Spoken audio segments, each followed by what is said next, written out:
that trade. Oh, Jason. Rise and shine, it's a brand new day. Ken can take the stage, ready to play. Weekdays at 10, the cars and the scene. Coffee in hand, they're living the dream. Aggression in the voice, got the whole town awake. Bringing fire to the mic, make no mistake. Shows in the corner, spitting out facts. Dropping truth bombs, ain't holding back. Ken in the morning, feel the heat. From 10 a.m. CST, can take a seat. We live and loud, that break in the mind. Ken and the bold. Light up your speakers, crank up the sound. They're talking about life upside down. Opinions exploding like a sonic blast. In the studio, they're built to last. With passion and grit, they engage and ignite. Every single week, they're a force can fight. From sports to politics, This is a Huddle Sports Network broadcast. You can find us on Roku TV, Amazon Fire TV, Facebook, and of course YouTube. Get all your NFL news here first. Good morning. Welcome to another edition of Ken and Ken in the morning. And of course, we got, it was going to be a show with this many guys to begin with, but it's a big day. We got, of course, Ken, the Packer fan, who's all decked out on not normal deck out in Packer gear. I wonder why. Of course, we got Ralph Williams from RW Media here today. We got our own Timu. Yes, I said, yeah, it's the Timu. There we go. Joe Rogan. Joe is here, of course, to get this morning as normal. And coming out from the West Coast, from the Californias, the People's Republic of California, but also a Green Bay Packer fan. Jason, good morning, folks. How you doing? Good morning. Hey, go Pack, go, and welcome to the show, buddy. All right, it's great to be here. Thank you. And welcome, everybody.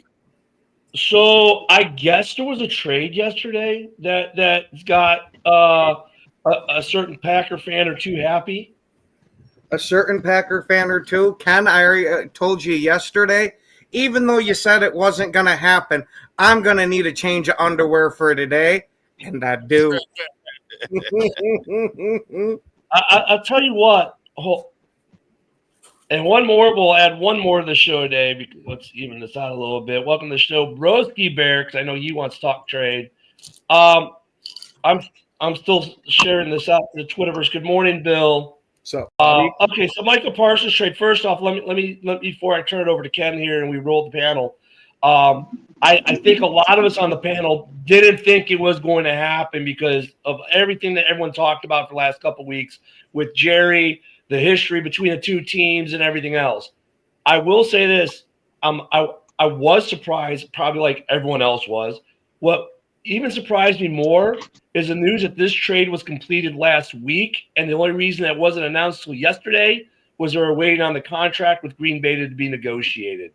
So that Freaka Micah Parsons post that was on X, someone had a major follow-up in the Green Bay organization and let something slip they shouldn't have. So I don't want to put bad news in with the good for Green Bay, but Green Bay has a leak, and I guarantee you they're going to be looking to seal that as they rejoice this trade. Ken, I'll throw it over to you next for your view. Oh, absolutely. I knew as soon as it started going crazy, it was either Tuesday or Wednesday night with all the rumors there, with how much traction we were getting with it.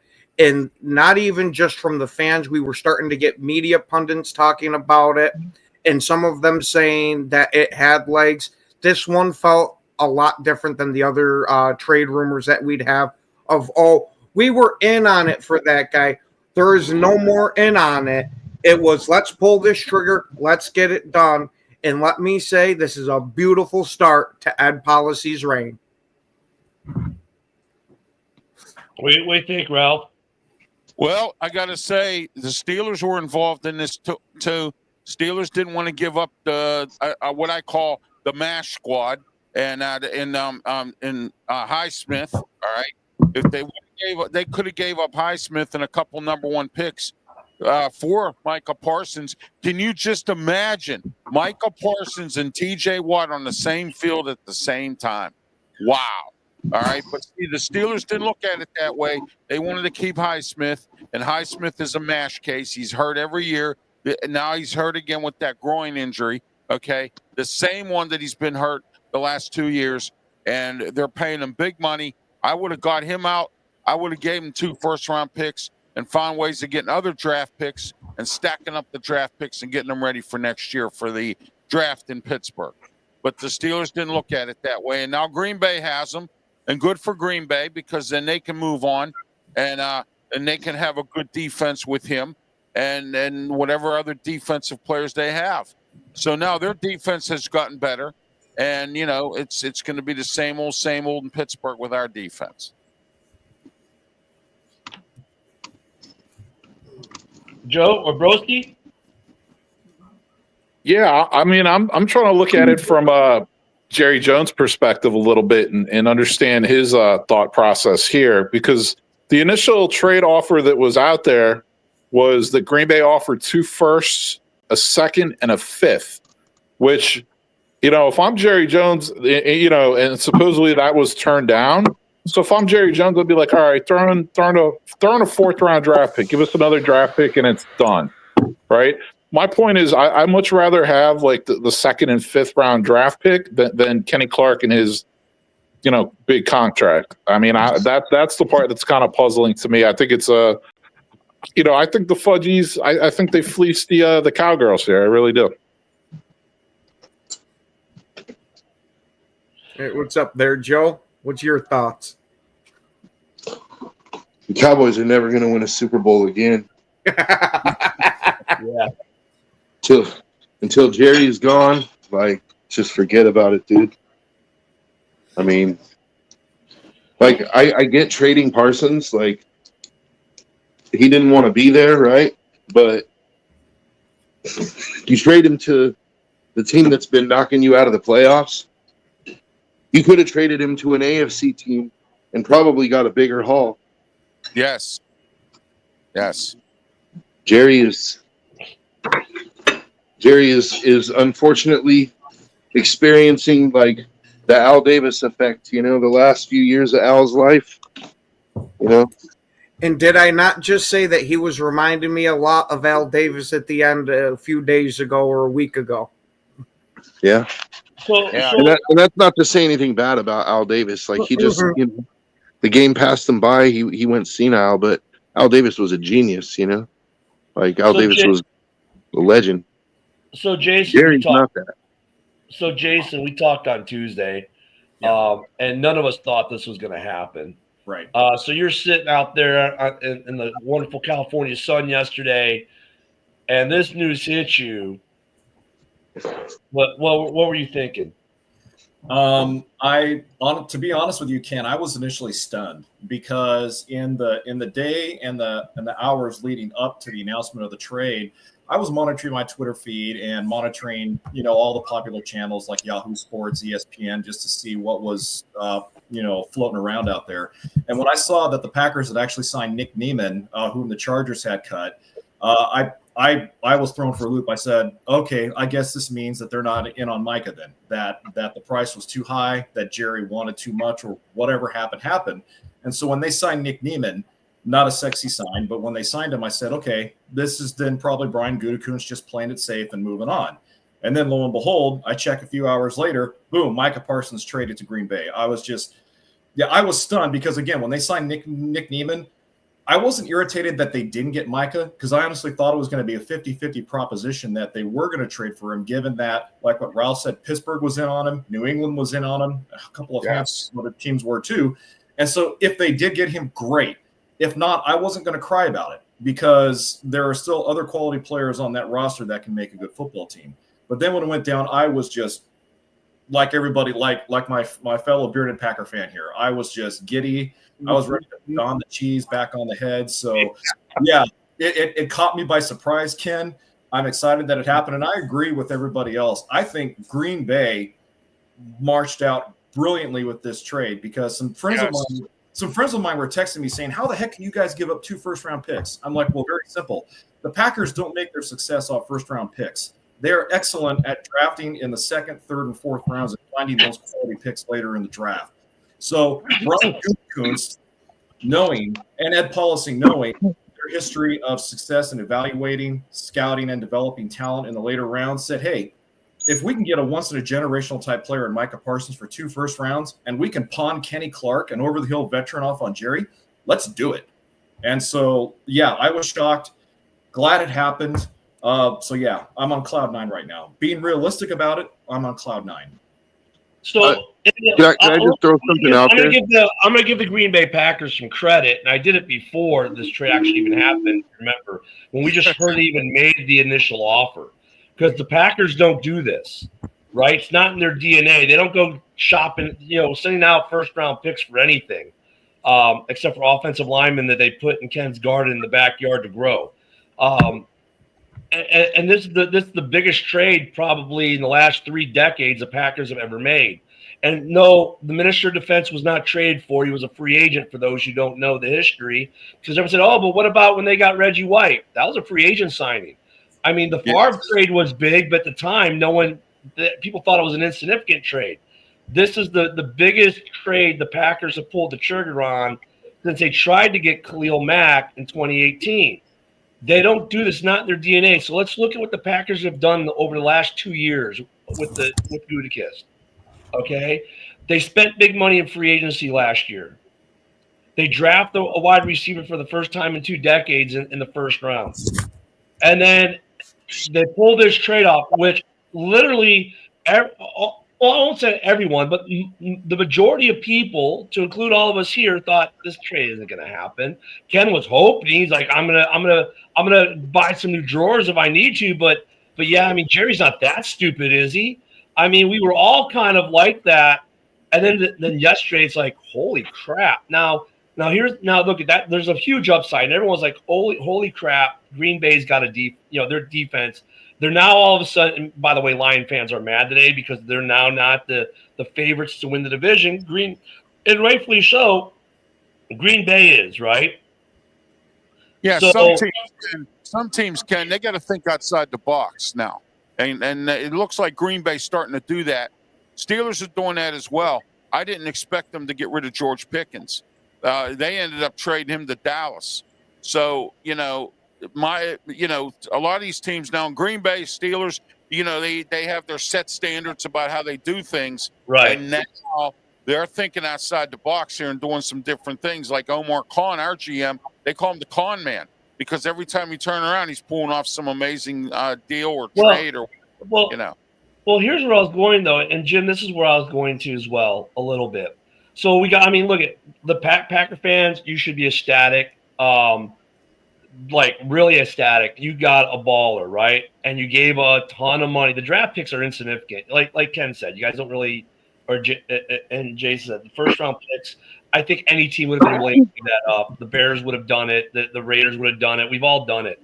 It's the money piece now. Now, a bunch of guys came. I said this is great for the Packers, but this is an all-in move because they're now in win now because they're about to be in cap hell, which the Bears just got out of. Thank God. Which our cap hell is created by.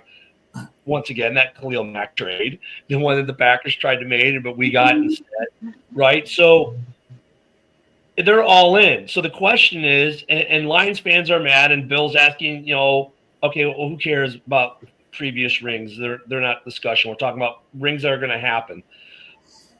Do the Green Bay Packers, where does this put them in terms of being able to, are they all in, or do they still, and if they're all in, they're all in. How long is this window, right?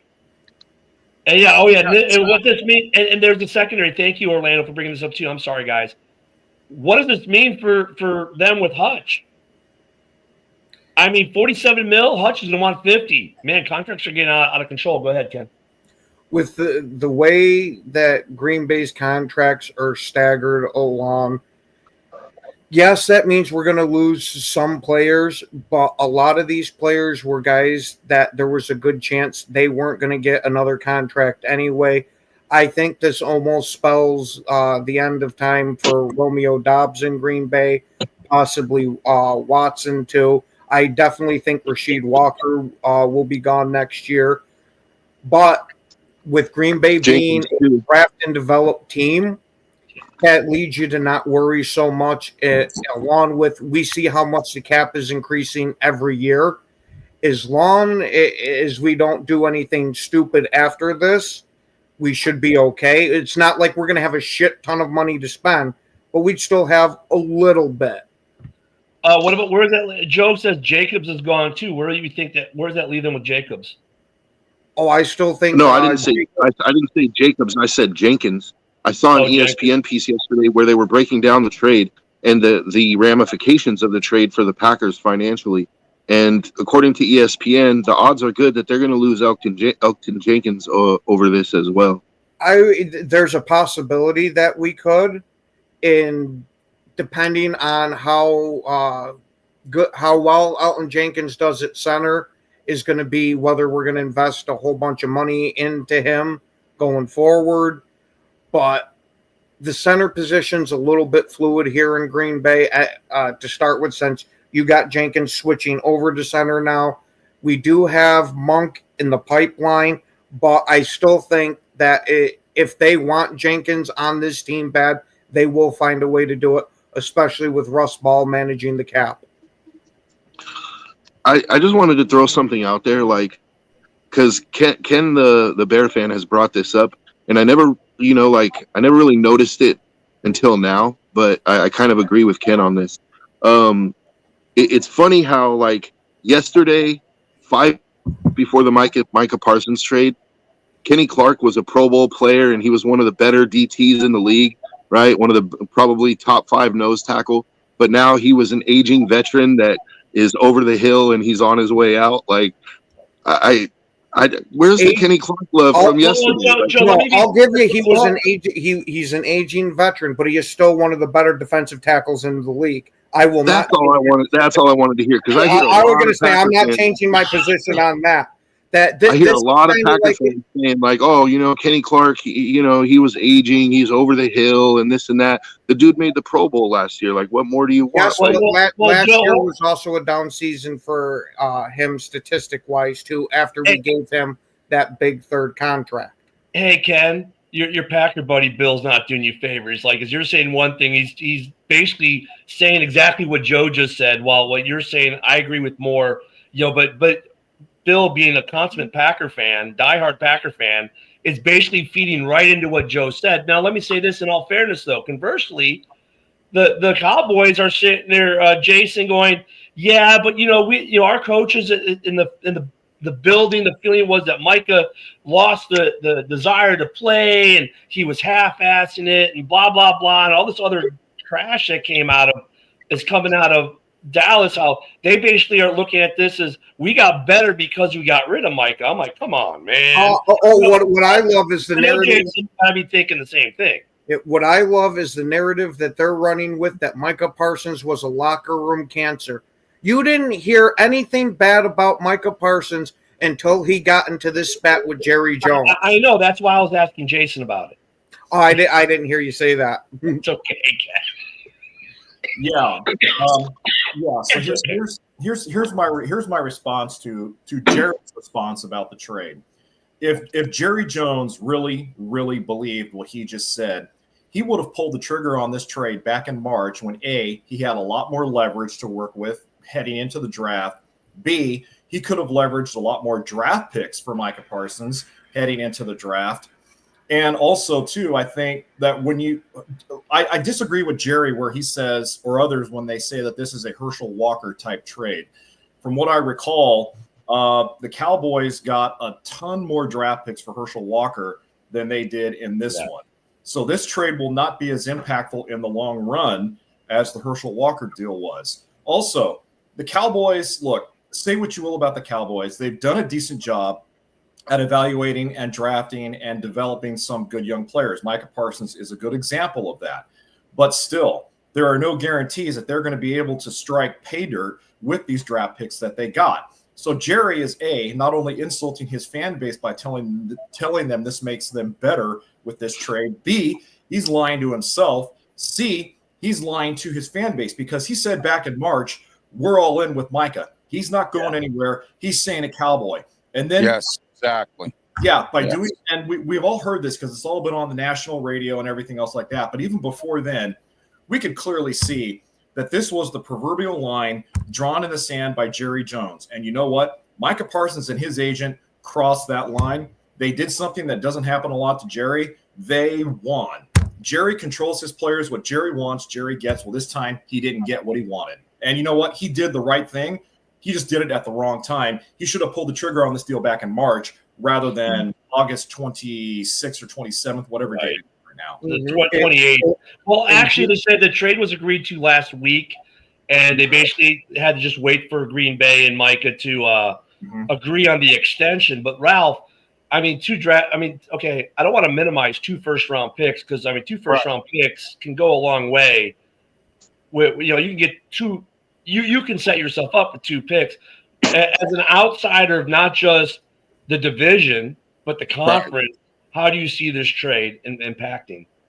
Well, I see it impacting both teams. Dallas took a cancer off our hands in George Pickens, which I didn't really want the Steelers to trade because him and DK Metcalf would have made a great pair for Aaron Rodgers to throw the ball to. But Pickens was a locker room cancer as well, and showing up late, not coming to games, not showing up for practice. So now he's Jerry Jones says he got rid of a cancer. Well, he now has another cancer. He's got George Pickens. That's another cancer. So, you know, what in the world is he thinking when he says Micah Parsons was a cancer? Well, so is George Pickens. So, I mean, you got 2 now instead of 2 cancers, you're down to 1, which, you know, but I think it impacts Green Bay very well because now it enhances their defense and it makes their defense tougher. Okay. Dallas, on the other hand, is a dumpster fire. That team is horrible down there. I'm not sold on Brian Schottenheimer as their head coach. And I feel bad for him because he got to deal with Jerry Jones and shouldn't have took that job to begin with. All right. Look, Jerry Jones has run out some very key coaches over the years. Bill Parcells, the Jimmy Johnson. You know, it's sad that Jerry Jones is going to be Jerry Jones, and that's the end of it. And that's the impact on that. And you know what? Dallas is going to be behind the 8 ball now for another 5 years maybe or something like that because of this trade. What do you think of Jason? Actually, I just wanted to answer a question that I saw in the chat from Bill T. He asked me earlier, what do I think of the Packers linebacking situation now with the addition of Parsons? Because their linebackers, were good, were solid last year, but not great. Bill, the answer to your question is I love it. I think Micah overall is going to make them better because when you look at the depth of our linebacking core, we have Edgerrin Cooper there on the edge. We have Isaiah McDuffie, who's still a great young talent and emerging. We still have Quay Walker, who is a great young talent and emerging. So you have now a linebacking core that's going to be a whole lot better with Micah Parsons in there. And another thing, too, about Micah that we're kind of, overlooking here a little bit is that he can defend the middle of the field as well as he can rush a passer. So right now, Jeff Hafley, the Packers defensive coordinator right now, has carte blanche to mix and match these guys any way that they want. And the Packers had a difficult time rushing the passer last season. And so anybody they get that can make the linebacking core better overall is a great improvement. So I hope that answers your question, Bill. Let me add this real quick with 2 things real quick. One, on the cancer topic. I mean, just because the guy that was a cancer in your locker room, like Micah Parsons, maybe he was a cancer. Maybe that's true. Let's just say, okay, fine. He was a cancer in their locker room. And this goes to Ralph's point too, though, about brain freeze. Pickens, thank you. Yeah, Pickens may have been a cancer in Pittsburgh for whatever reason, but when guys get to a new team, sometimes they get new attitudes. Hey, now I'm happy to be here. I'm happy that I'm not in this place. So the cancer argument, I always find, no matter who the player, it's always whatever, because they get to that new team and they come in with a fresh new take, a fresh new attitude. And so that cancer thing kind of goes away, I think, overall, not in all cases, but in the majority, right? Because there have been a few where obviously that wasn't the case, but overall, it usually turns out where the guy's okay at the new place.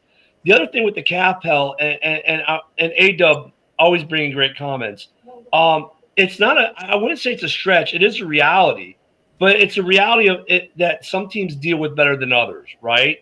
And I don't think Green Bay has ever shown that they have the inability to deal with their cap because they've always dealt with the cap well. but it is going to affect. There is a cap held argument there because yes, it is going to affect your cap now that you're spending $47 million on a linebacker. That means other guys can't get signed. It depends, and you've already got some big contracts you gave Zach Tom the big deal this year. Of course, Jordan Love is making his big money, and that's a good thing. Your quarterback's already paid, right? But now, like, you got 2 wide receivers you got to make. And things like I think Dobbs and Watson might be gone now. We might have to look at other options. Now you've got a cheap, first rounder. So cheap is kind of a relative term, but a cheap-ish rookie contract receiver for the next 4 years until he wants to get paid. If Golden pans out, which Packer fans all expect him to do. So yeah, the question is, they're all in. Are they all in? I would say, Broski, that they are all in. And I know Lions fans are like, well, maybe they can compete. I think, I agree with Vegas. If you would have asked me, Broski, you remember last week, even as early as a couple days ago, who's going to win the division, flip the quarter? I think that's changed. I think right now the Packers probably are the favorites as of today to win the division. Broski, what do you think? I agree. I mean, I think Michael Parsons is a game wrecker. I definitely think that makes them the favorites to win the division and definitely, improves their chances as far as winning a Super Bowl. Now, one of the things I wanted to kind of ask Ken the Packer fan and our other Packer fan on the panel is, losing Kenny Clark. So how is that going to affect your defensive tackle room? In particular, like the run stopping ability of the defensive line. Like, do you think that's now going to become an issue now, or do you think you have the guys in place to kind of make up for that? Well, losing a player of Kenny Clark's magnitude is never easy to replace. He was a damn good player for us. My thing is he was switching back to the nose where he had generally played a lot of his career at. I want to know what we plan on doing with the nose because I don't want to move Wyatt back over to the nose. Granted, he did do decent last year as it, but I want him freed up to be the pass rushing defensive tackle.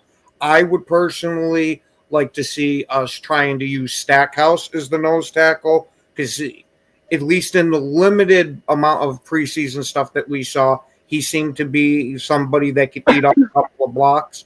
Now, what do you think about this, Jason?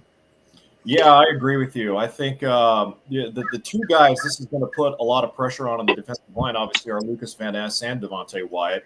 And neither Van Ness or Wyatt are run stuffers. They are pass rushers. And when you look at the depth of the roster's defensive tackle position on the right now as it stands, it's not really a lot. There's not an impact player that can step up right away. So I do think it's going to be an experiment for Green Bay. Stuffing the run will be one of their weaknesses as they march on through the season, provided they can stay relatively healthy. But yeah, again, I agree with you. I think that Stackhouse probably right now is the best bet to step up and take over for Kenny Clark. Now, what would you think about kicking Van Ness into defensive tackle for some of these packages? Because we saw during this preseason, they were trying that out a little bit. Do you think he's got any promise there? And I just want to add one thing to what you had said, that Van Ness might not be a run stuffer, but he does play the run pretty well in the first few seasons or the first couple of seasons that he's had. Do you expect him to take another step there? Or do you think we kind of have an idea of who Van Ness is already? I think we have an idea of who Van Ness is already, but knowing Jeff Hafley's propensity for mixing up things on the defense, I wouldn't be surprised if we see Van Ness be more of a defensive tackle type run stuffer this season. And let me go back and kind of contradict myself in a way. I think Van Ness has the talent to be a defensive tackle full time. I really do. I just don't think right now, because he has because he has the genome of being a pass rusher built into him, that's the first thing they have to work on with him is the mentality. I think he has the skill to be a great run stuffer, but you need to sear it into his mind, okay, we need you to be a run stuffer if this is what Green Bay wants to do with him. So, yeah, I think he can step up and do that, and I would love to see him do it because he's still relatively young. And, I mean, let's face it, he didn't have really an outstanding season last year, and there were already some question marks about his long-term viability on the defense. So let's move him into a different position, flip-flop him here and there, and see what he can do. I say flip the coin because now you have to. Now that you made this deal, you bring in Micah, you kind of have to flip the coin and get creative with some of these other guys on the defensive line. So Yeah, Joe, Van Ness is interesting because to me, it's like you either tell him to bulk up and add 20 pounds and kick him to the inside, or ask him to shed 10 pounds and be like, okay, you're going to be a pass rush specialist. He's kind of like in that in between right now. Yeah. So some quick numbers really quick. Over the cap isn't fully updated, but they do at least have Rashawn Gary on the roster for 2025, just not for 2026 yet. But for 2025, coming into the season now with Rashawn Gary added with his base salary of $7 million and his cap number of $25 million, the Packers have $1.4 million in cap this year left. They have $54 million in dead cap. So they're pretty much maxed out. They're going to be, if they need to do something, put this way, Packer fans, you're probably not buying anyone at the trade deadline, and you have very little money if someone gets injured. Now, what's his number for 26? Does anyone know is it 47 million against the cap in 26 as well? 47 or 50. I think it's 47. Well, right, without the Micah deal, the Packers are at 29.4 million in cap space for next year. We'll just add 20 million because they already got the Kenny Clark dead money there. It's funny, but they don't have Micah's contract in there. So right now, you guys are probably negative with adding the 20 million. Would say that we're going to get added about a negative $1 million, $2 million, $3 million, somewhere in there.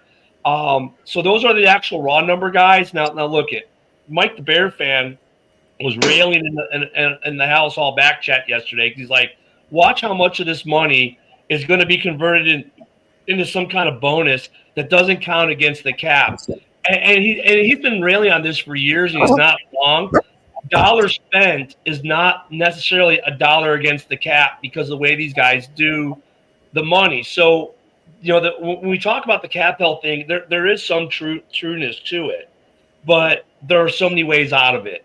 I would say out of it, mitigate it.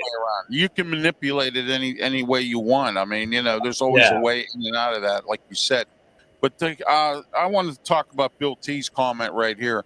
Yes, George Pickens was a cancer. If DK Metcalf, to Ken's point that he made earlier, sometimes a change of atmosphere is a good thing. Maybe George Pickens in Dallas might be good down there.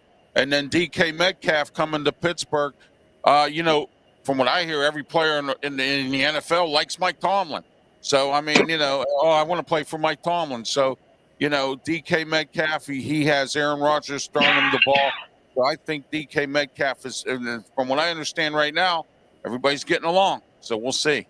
I mean, this trade right now, it puts the Packers in a win now thing. Their pass rush now becomes very lethal. And you know what? In this division, with the receiving core, tight end cores that these teams have just within the division alone, it's neat. It was the necessary move for Green Bay to become even more competitive than they already were. It's been an arms race in the NFC North, right? They now have a defense that can do a lot of things effectively against NFC North offenses. Now, the question is going to be, how's their offense going to suffer because of it? Maybe not this year, but next year in this arms race. And that's where the cap stuff comes into play. Look, at the NFC North is still going to be tight. This does not mean Green Bay is winning the division just because this happened. Micah is a great player, but guess what? All four teams in this division have great players and have playmakers. And with quarterbacks getting rid of the ball in 2.3 seconds or less in most cases, even Caleb, you kind of mitigate that pass rush with quarterbacks getting rid of the ball so fast, or effective running games, which Green Bay still has to address that issue because some will say that the trade, while making their pass rush better, made their rushing defense weaker. If you look at last year's run defense grades, Micah Parsons actually had a slightly better run defense grade than Kenny Clark did. So to me, the run defense on paper is relatively going to be the same. Now, granted, in reality, removing a big defensive tackle is going to require an adjustment to it, but we're going to see how it ends up stacking up, and hopefully Stackhouse can be the one that fills that spot. So go ahead, Joe. I think there's a lot of similarity in this situation to what we were just talking about with the Lions offensive line. Like a few weeks ago, we were talking about you can't lose like 2 starters, and we were calling Lions fans delusional for them saying, "Oh, our offensive line is fine. It's gonna be the same as it ever was," right? Like I don't want to come across as like I'm hating, because I think it was a great move for Green Bay, but I definitely think your rush defense just got weaker, and I think teams are going to look to exploit that. I think with that pass rush, they're going to run the ball a lot. And Kenny Clark, as much as like some people might want to act like now he's a bum because he's not a Packer anymore, the dude was he was a Pro Bowl player. And I'm not saying you, Ken, because you gave him his flowers, but yesterday on the NFC North trash talk thing, I saw a lot of people basically calling Kenny Clark a washed bum and this and that, like. And I'm just saying, dude, like, I think there's going to be let's be fair, though, Joe, because when the Bears trade Roquan, the same thing happened with some Bears fans. And anytime a player leaves or is traded or leaves via free agency, especially you see this in the sports mem collection realm, it's a fire sale. Oh, like when Roquan was gone, everyone sold Roquan stuff. Their Roquan. Even though across sports, when Albert Pujols left the Cardinals, people were burning his jerseys in the streets. That's the stuff I never understood. Yeah, I wasn't saying this to crap on Packers fans, because they're no different than any other fans. I was merely pointing out that I think that the loss of Kenny Clark is going to impact your run defense more than you might think. And so I think if there's one weakness on that defense, I think it's your run defense. It's definitely something that's going to have to be proven. But I wonder, another step that might mitigate it is we have kicked Rashawn Gary inside before on multiple downs. I wouldn't be surprised if we try that with Rashawn Gary too, because Rashawn Gary is damn good against the run. Mm-hmm. Hey, I'll say this. I'm not. Van Ness was like, why so much negativity? I don't think we're trying to be negative here, because we're all saying, look, this makes Green Bay a lot better overall, because it also does this. While it addresses the one thing a lot of Packer fans, like Bears fans, wanted to see addressed was the pass rush. Dude, this also helps their secondary, which a lot of people outside of Green Bay thought was suspect. Because guess what? Quarterbacks now are going to have to get rid of the ball faster, because they got this guy named Micah Parsons sniffing around trying to get them. And that now helps that weaken the secondary, or the secondary a lot of people thought now looks a lot better. And then with us having the good safeties that we do, you might be getting a lot more errant balls picked off from the safety tandem that we have, with how quick they're going to have to get these passes out. What were you going to say, Broski? Yeah, I was going to say another twist to this. Another special thing about Michael Parsons is, let's not forget, he was a linebacker his entire career up until about 2 years ago. He officially switched to defensive end, so he could still play standing up. He could actually play linebacker. You could actually run packages where you do have Gary and Van Ness lining up at D end, and Parsons just roaming around. Yeah, I was just talking to some Packer guys before this show here, that I was wondering if Hafley was going to put out a package where you have Quay, Cooper, and then Micah Parsons is the linebacking unit. Yeah, they'll call that unit Get Some. There was another comment I want to get up to here really quick, guys. I'm trying to find it. Basically, it's here we go. Does it hurt the? I just lost it. Does it hurt the? Oh, here we go. Okay, yeah, this is it right here. Okay. So the Micah trade, does it hurt the Bears or the Vikings? And you got to add the Lions in there. Which team does it hurt the most? I think it hurts us all equally, to be honest with you. I mean, the Lions all three teams have, and the Lions all three teams have. I don't know about the Bears O-line yet, because we haven't seen this new line tested, but it's significantly been upgraded, at least financially speaking, from like 30th to 6th in the league.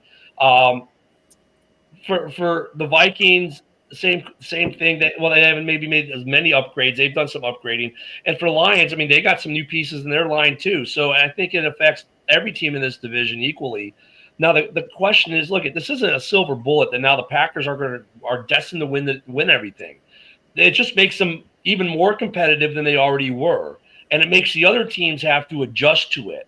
right? So that means what you thought you might be doing in week 1 against the Packers, if you're Detroit, guess what? Your game plan just shifted, right? A little bit. So, because they're going to run anyways. That's the Lions. They're going to run, those two guys all day. But I mean, it is going to shift the plans. Could the Packers not win the division? Most definitely. Could the Packers finish in the basement with 9 wins? It's possible. I don't see it happening now, but it's possible because this division overall is a very talented division. The mindset we have to remember, this isn't the NFC North of, let's say, a decade ago, where the Packers were above, they were the best of the worst, and there was a big gap between.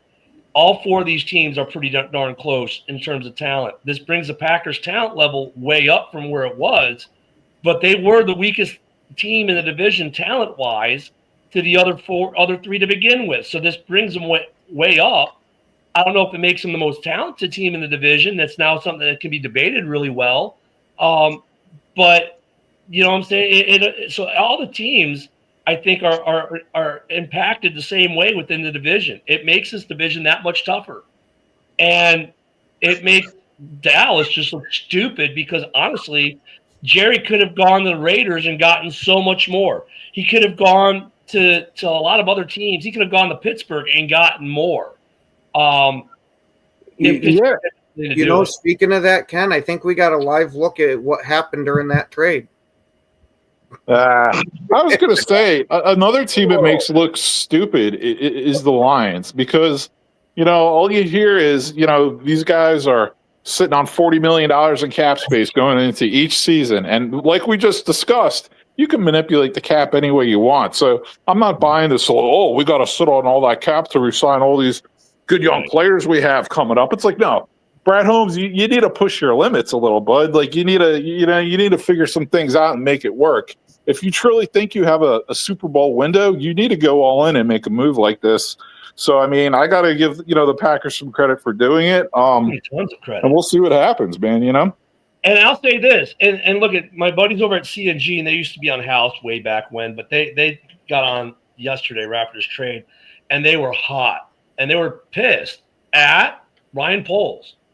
They're like, well, how the hell do you let this happen, Ryan Poles? And I agree with their sentiment to a certain degree. I like Ryan Poles as our GM. But how the fuck, Ryan Poles, do you not get in on this and try to do something? I mean, there's not a Bears fan out there who would have said, yeah, give up the 2 first-rounders and a player, right? I mean, you could have given Tremaine Edmonds and we would have done somersaults. So there's some with – so it's – hold on, Ken, real quick. So, Broski, it's not just the Lions who we should be going, what the hell? Chicago, what the fuck? Why didn't you try to get on this? Minnesota fans should be going, yeah, Quezzy, what the hell? How are you going to let this happen in Green Bay? And why are we not hearing? And for all 3 teams in the North, why the hell are we not hearing any reports of any of the other teams in the North trying to get in on this deal and making it happen for them? And why are you letting Green Bay do it? Go ahead. Well, it's a tough division there. Why in the world would you do that? Like you said, Ken, and you're exactly correct on that. And apparently the whole reason that Jerry traded him to Green Bay is because he specifically wanted Kenny Clark. That was the major selling point of the deal for him. Well, I get that, but but that's not the point I was making, though, Ken. The point is, why are we not hearing that Detroit, Chicago, or Minnesota were making offers? Yeah, we're not. So I think the reason for that is the Bears. They're more than a 1-year fix. It's going to take a couple of seasons, so they're not one player away. Not saying that getting Michael Parsons definitely wins the Super Bowl for Green Bay, but I'm just saying I think there's a little more work to be done in Chicago. The Vikings, look at the Vikings. They went out, they got Allen, they got Hargrave. They still have that draft pick, that kid from last year they drafted high, that defensive end, name's escaping me right now. And they already have a couple good, edge rushers. So I kind of get it from the Bears and Vikings perspective. No excuse for the Lions. Like, it's astonishing the cope of Lions fans making excuses for Brad Holmes the last couple seasons. It's amazing to me. And look at Broski, I kind of look at the Bears kind of like when Theo Epstein took over the Cubs, right? He said, "Hey, give me 5 years. It's a 5-year plan." I don't know why in sports like teams aren't willing to wait 3, 4, 5 years, and that's probably like you said, Broski. We're probably a year or so away from a 5-year plan or so, and maybe it didn't make sense for what they have mapped out. And look, the talent level in Chicago is good. Now Booker's out on the IR, by the way, until we won't see him the week 6 in Chicago. So I don't know if you saw that, Broski, but I agree with you there as well. But Lions fans, I agree as well. Like, and they're talking, man, trash right now because, well, they're butthurt, and I get it. But guys, in Detroit, you have $40-some million in cap space. You had stuff. You could have gotten it, tried to get in on this, and we should have at least. And I'm not saying you guys should have made the trade per se, but at least should have been in on it and trying to make some noise. And the thing is, for none of these teams in the North, we're not hearing anything. And Ken, what you say may be true, right? Which means they would have been screwed from the outset. But at least if they had made the attempt, I think that would make fan bases feel better. Yes and no from a Packers perspective. That it was nice when we were in on all these trades in the years leading up to this. That we're in the conversation. But if you listen to Packers fans, they'd always bitch that we're always in it, but we never pulled the trigger. I think it would have been a major part of it. It's a consolation prize that you were involved, but it's not much of a consolation prize. And Jason, building off what Ken said, for you guys, man, like I said when we opened the show, I mean, look, in the last basically 2 years, you guys spent big money in free agency, which you Packers don't normally do. You went and drafted a wide receiver in the first round, which you haven't done in 2 decades. And now you've done what Ken said. You pulled the trigger on a big trade. I mean, I think this is the part of that regime change that happened, with the board of directors. Finally, maybe letting Goody do what Goody wanted to do and was held back on. I mean, I see this as a positive thing for Green Bay with what's going on in there. Yes, there's some negative connotations as far as the cap down the road, but in the short term, this year, maybe next year and the year after, I think it's pretty much roses for you guys. Yeah, and I'm actually to kind of answer that question, Ken. I'm going to take you back to 2022 when we lost to the Niners in the NFC divisional playoffs. It seems like that was a tough loss. Yeah. The reason I'm using that as the measuring stick here is because after that loss in those short 3 or 4 seasons since, it's been big expectations for Green Bay, but a short fish at the end of the fishing pole, if you catch my drift. I think the philosophy of this organization has definitely changed, and it really got amped up after we lost to the Niners in 22 in the playoffs because and for me, that started to officially happen too when they signed Josh Jacobs as a free agent, when they gave him all of that big money, because that told me from a philosophical standpoint, Brian Gutekunst and Matt LaFleur both have been on a semi-hot seat. We've made the postseason, but we've bowed out quicker than we got in. And just a little bit of historical context here. Ed Policy, who is the Packers president, is the son of Carmen Policy. And if you guys recall, Carmen Policy is the one who shipped off Charles Haley from the Niners to the Cowboys to help Dallas get a couple more Super Bowls. And so where I'm going with this is Ed Policy knows what a rabid, loyal, and intelligent fan base the Packers are. And Ed Policy wants results. And those results are Super Bowl trophies. Matt LaFleur and Brian Gutekunst, they have drafted well, they've developed well, but we haven't gotten over the edge. And after 2022, when we lost in the playoffs to the Niners, I started to see that philosophy start to change. So Ken, for us, like with any team, it's a win now mentality. But for the Packers, that it just heightens it because of the dynamic of our infrastructure, of our front office, and of course, because the stockholders own our team, not a Jerry Jones, not a Hunt family, but the stockholders, the fans. Well, you mentioned the Hunt family. I have a lot of respect for the Hunt family because while he's massively a big part of that team and the operations, he stays out of the player operations piece of it. More owners need to be like the Hunts, to be honest. And I think we're starting to see I know Bears fans aren't the happiest with McCaskey's Broski, right? But I think we're starting to see the McCaskies take that more of that tact as the Hunt family does. We've seen that in the last 2 years, at least what they've said publicly. I don't know if that's necessarily as true behind the door, but more people need to be like the Hunts. And look in the comments, it's a lot of back and forth between Lions fans and Packer fans. My God, look at the huddle, the trash talk, the daily huddle, which is a lot of trash talk, which I know a lot of guys really like, is going to be off the rails today. So you guys are going to have a lot of fun there at noon today. Oh, you better believe it, because I'm going to go full villain. But Hey, what did you say about Josh Jacobs? What now? What, Joe? What did that comment say? Somebody was said, sorry, Joe. It's this one. Had a chance to keep Jacobs, but they didn't want to spend the money, and the Packers just paid more. Why are you sorry to say that? You stated a fact. He just needs to talk some trash to you, that's all. Here's the thing. The bottom line is this is a good trade. And, yeah, look at Lions fans and other detractors say, yeah, but Parsons has an ankle injury history, blah, blah, blah, blah. Now he's playing at grass. Oh, my God. Freak out. He was a cancer in Dallas, whatever. He's healthy. He's playing.